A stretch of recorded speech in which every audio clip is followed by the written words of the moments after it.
The fifth episode of A Knight of the Seven Kingdoms got a 10 out of 10 right after release, becoming one of the highest-rated episodes, not just in Game of Thrones, but in history. Later, the ratings did start to dip a little, but that's completely normal. And even so, the episode still has one of the best scores in the entire franchise, both from critics and from viewers. The first reactions are already telling in many ways, and most importantly, they're absolutely deserved. In the next few minutes, we'll talk about what we were shown, which war was being referenced in Dunk's flashbacks, and how the Trial of Seven differs in the book. There's no getting around spoilers, of course, but just in case, consider this your warning. The episode opens with Baelor explaining tactics to the knights on his side. In the novella, this moment gets a bit more attention, because the hand breaks everything down in more detail. For example, he knows the other side will use war lances with reinforced tips. They're shorter, but they can pierce armor with ease. Baelor, meanwhile, proposes using tourney lances. They aren't as dangerous, but they give a clear advantage in reach. That way, they can unhorse their opponents earlier and avoid unnecessary deaths from war lances. Even though the series didn't go into those specifics, the hand is still shown as a leader and a tactician. As for the fight itself, it's adapted in a very atmospheric, very dynamic way.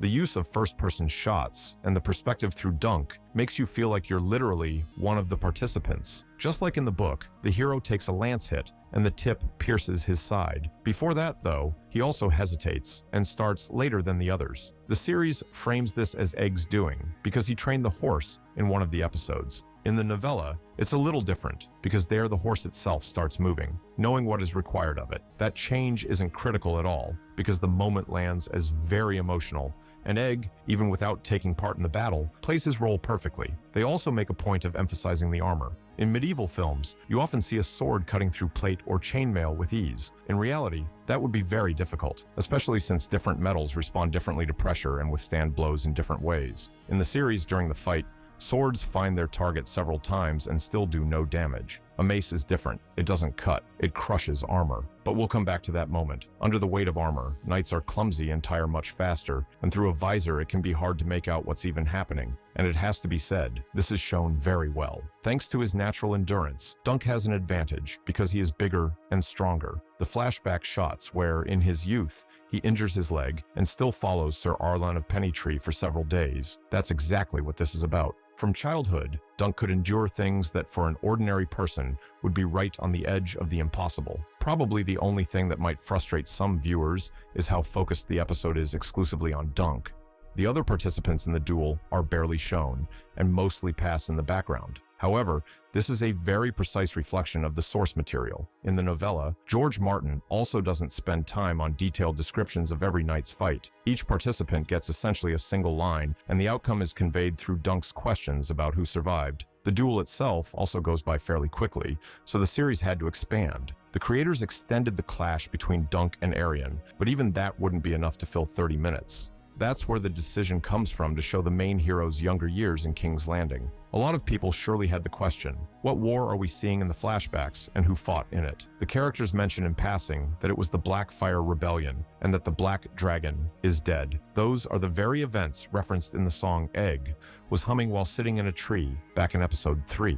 We already mentioned this rebellion in the previous video, but for those who didn't see it, we'll lay out the core of it very briefly. The Black Dragon is the nickname of Daemon, the bastard of King Aegon IV. He was a well-known figure and had the reputation of a great warrior. He even carried the ancestral sword Blackfire, which originally belonged to Aegon the Conqueror himself. That, by the way, is where the name Blackfire comes from. Blackfire. When Daemon received the ancestral sword, many people assumed he would be the king's successor after his death, even though, by right, the throne should have passed to Daeron, who would later be called the Good. So the seeds of discord were planted early. The Dance of the Dragons had been forgotten for 100 years, and the Targaryens once again set off an internal war. Before his death, Aegon IV chose to legitimize all of his bastards, officially placing them into the line of claimants to the throne. The lawful heirs did not like that, and they did not accept the decision of the dead king. Daemon ultimately founded his own House Blackfire, gathered supporters, and marched on King's Landing. He did not win, and the decisive battle of the rebellion took place on the Redgrass Field. That is where the royal forces, led by Baelor and Maekar, met the rebels and encircled them. Blackfire found himself between the hammer and the anvil, a phrase the series also uses. And in that battle, the squire of Sir Arlan of Pennytree died, after which Arlan went to King's Landing and remained there. This rebellion happened during Dunk's youth,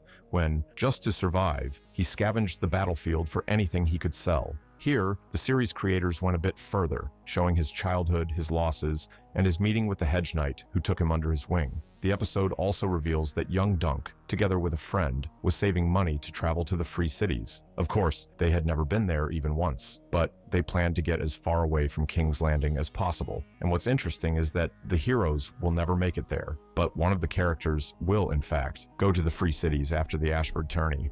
Who that will be told in episode 6. As for Baelor's death, it's presented in a grim way. For many, it came as a complete surprise, just as it did for Dunk, who was ready to serve the hand. Baelor's words that the realm needs a knight like that will, for many years, become a motivator for doing the right things. In the novella, it plays out in roughly the same way, and the scene follows the book almost page for page, even down to the correction that you should pour wine on the chainmail, not boiling oil, though it isn't specified who exactly suggested that. Baelor didn't bring his own armor to the tourney because he wasn't planning to participate, so for the Trial of Seven, he borrowed armor from his son Valar. We don't know whether his own armor would have withstood a mace blow if he had been wearing it, but even the smith notes that it was made of good steel and did not crumble. Still, it did not save Baelor, and whether the blow was intentional remains an open question. As we already said, the novella skips many details of the fight, and to the end, it remains unknown who caused the hand's injury. In theory, the Kingsguard had no right to harm him, which leaves only his brother Maekar. Maekar, by the way, will regret it, but even then, he isn't certain it was him.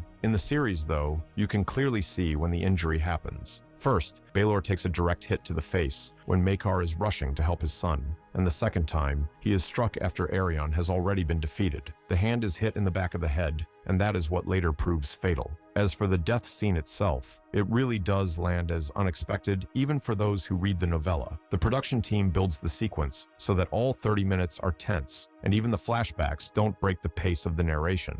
The only difference is that among the onlookers, there are random spectators who, seeing Baelor's wound, scream in horror. Otherwise, it plays out just as frighteningly. Overall, A Knight of the Seven Kingdoms is holding its level, and each new episode only raises the stakes. Starting with a lighter, even unfamiliar tone for the franchise, the series gradually becomes the Westeros we know. Episode 5 becomes the peak, a battle, and the unexpected death of a character many had grown attached to. Everything by the book. Now, in the finale, it remains to put all the dots in place, deal with the consequences, and outline the hero's future. But that will happen only next Monday, and after that, you can rewatch all the episodes in one go, because the total runtime of the story is a little over 3 hours. And meanwhile, rumors about a second season have appeared. And what rumors? Allegedly, Henry Cavill will join the cast and play one of the central roles. This came up at New York Comic Con during an interview with Peter Claffey, who plays Dunk. But don't rush to celebrate because, as it often happens, fans blew the situation up. And later, on social media, it had to be explained that it was a misunderstanding.